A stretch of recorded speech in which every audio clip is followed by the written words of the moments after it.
Manzo, and I'm one of the founders of Yoga Home. I want to talk to you today about the idea of being of service. This terminology is thrown around a lot in the yoga world, and for many it can be really intimidating. And so what I want to talk to you about today is my own approach to being of service, personally and as well as with my students. So there's this wonderful quote by Pablo Picasso that says, "The meaning of life is to find your gifts, and the purpose of life is to give them away." And I think that oftentimes if we take this quote and really think about, deconstruct what it means, it makes the notion of being of service much more approachable. For sure, there are people in the world, in the yoga community and not within the yoga community, that are doing amazing things and working on amazing projects and amazing endeavors to better this world.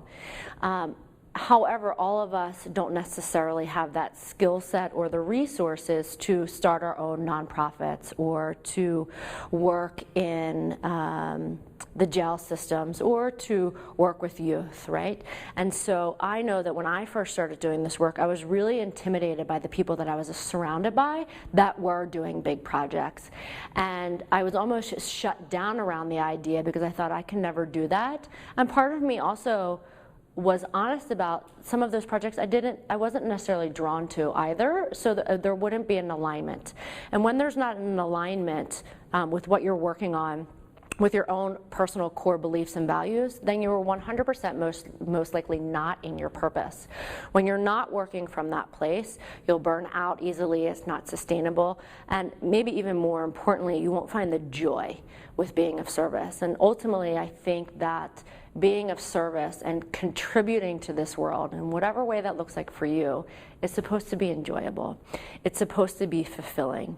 One of my main teachers, Sean Korn, has said many times that the idea of selfless service, which is another terminology that's thrown around in the yoga world, really doesn't exist, right? Because when we are in alignment with our purpose and being of service in a way that's joyful, we're receiving just as much as we're giving. And there's this sacred reciprocity, this sacred exchange between people that is invaluable. And it is not just one-ended. And so the way that I like to look at my life and the way that I like to help my students approach looking at their life and really waking up to their deepest potential is, what are the things that you're drawn to that you love, right? And as we get to be adults, sometimes we shut this down a little bit. Sometimes we forget.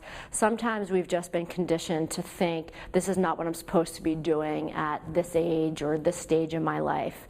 And I think that's bogus. So if you're not sure about what the things are that you love to do in life, what were the things that you loved doing as a child, right? What were the things that you got lost in for hours, right, in your imagination? Or perhaps it was playing sports and really being active with your body or being outside in nature. And chances are some of that still resonates with you. Whether or not you have the capacity or the resources to still make time for that is a little bit of a different story. But if we can find what it is that we're naturally drawn to, the things that make us forget about time, the things that make us forget about our to-do list, the things that put us in the flow, right? The things that really just encompass being present, that in there lies where our gifts are, right? And so for all of us, it's different. For some people, yes, it may be the organizational skills and the resources to start a nonprofit. For some of us, it's just spending time in the kitchen and teaching somebody how to bake blueberry muffins. For some of us, we're artistically inclined or musically inclined. For some of us, it's just being a good parent and being really available and present for our children to model for them healthy and happy ways to grow up. For some of us, like for me, it's to be a yoga teacher and to use the platform I have to influence positive change on a personal level and on a community-based level. So we find all of these things, right? It may be one thing, maybe two things, maybe a lot of things. And then we start devoting our life to that, to being able to be in that energy and or that action more frequently, right? When we're in that activity or surrounded by people that we're in that activity with, we shift the energy, right? We align more succinctly with the vibration of truth and love, right? And when we're more aligned with the energy of truth and love, right, just by being completely at peace and at ease and in joy with ourselves, then that energy ripples out and it becomes contagious, right? And we've all experienced this before, being around inspiring people, and it catches on, it sticks to us, and we want a piece of that, right? So whatever it is, you find it and then you start doing it more and more. And oftentimes what I find is not only do your own levels of health and happiness increase, and when that happens, it ripples into all areas of your own life, right? Your relationships change, perhaps the way that you feed yourself or take care of yourself change, right? All of these things start to change, but we also find that it positively impacts other people to do the same.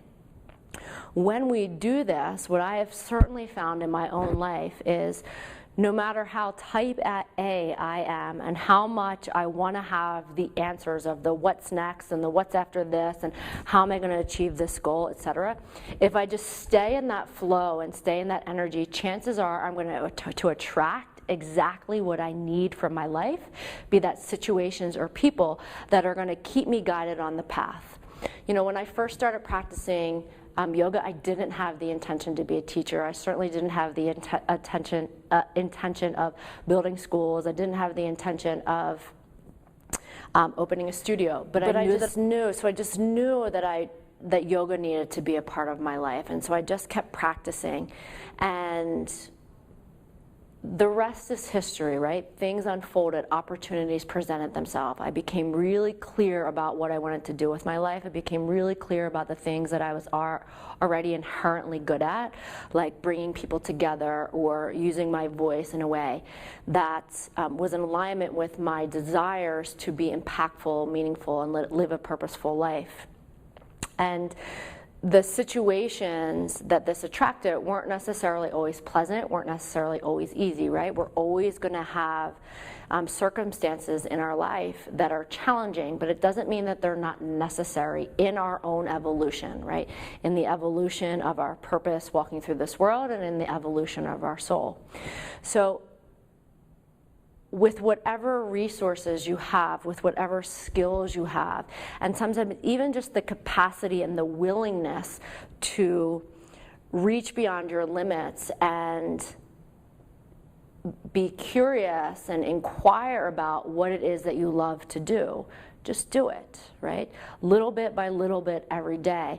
And then watch what happens. Watch what starts to change. Watch what starts to shift, right? Watch how much joy you receive by actually living in those actions and living in those moments and giving of yourself wholeheartedly and fully in those experiences and those activities. And again, I can't reiterate enough that for each of us, it is different. Each of us has been given gifts and talents and skill sets that other people don't have, right? That are unique to us and that fill us up in a way that others maybe don't feel as fulfilled in doing them.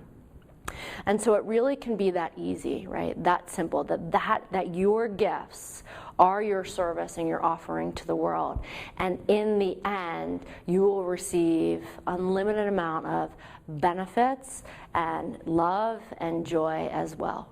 So I encourage each of you, even if you already know what your purpose is, but surely if you're not sure, just sit down, draw it out, write it out, find meditation around it to just really explore what is it that sets your heart on fire, what lights you up, and do more of that. And then I promise the rest starts to come, and all that unfolds will be a beautiful manifestation of your highest truth. So thank you for watching. Feel free to email me any questions you may have, or I'd love to hear your own story of what it means to be of service.